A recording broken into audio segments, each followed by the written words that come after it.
Hi everyone, my name is Dr. Femi Johnson, and today I'm going to be talking about off-plan purchase for real estate versus completed units. As the name implies, off-plan means something that hasn't been built yet.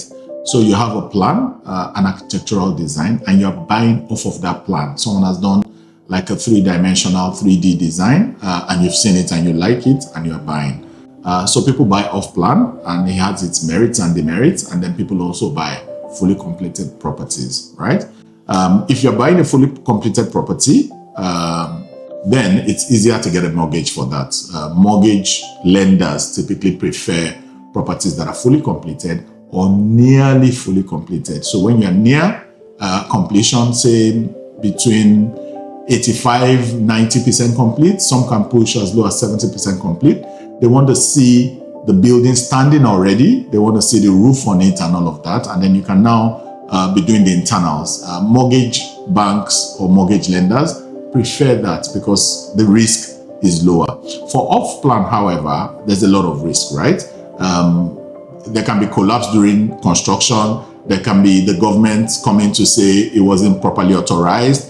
There could be funds, the developer running out of funds and not completing. It could be something like maybe capacity issues for the developer, unwillingness to complete it. Other things may come up. Life happens, God forbid the developer drops down and dies, and then the project gets stuck. So many things can happen along the way, and those are risks, really. Those are real life risks that the lender has to worry about, right? You will find that developers sometimes abandon projects because of so many varied reasons. Banks or lenders don't like that. They prefer a property that is done up already and ready to be purchased. However, the off-plan gives you the leeway to pay over time and save interest, for that period. So for example, an off-plan comes cheaper because it hasn't been built yet. The developer is going to take some of your money most times to build, so he won't incur interest costs from a lender for construction finance. That way he passes that savings, majority of it at least,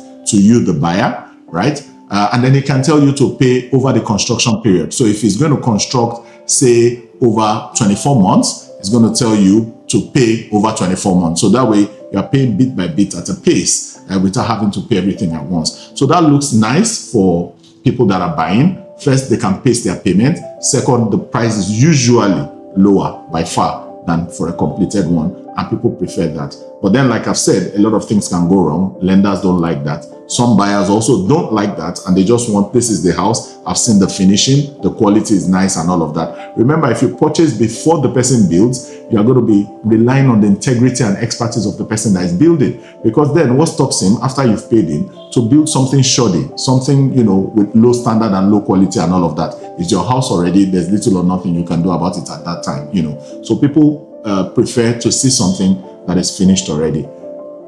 So if you are buying with a mortgage, oftentimes you require something that is completed or near completed. Otherwise, you won't even get a mortgage for it, right?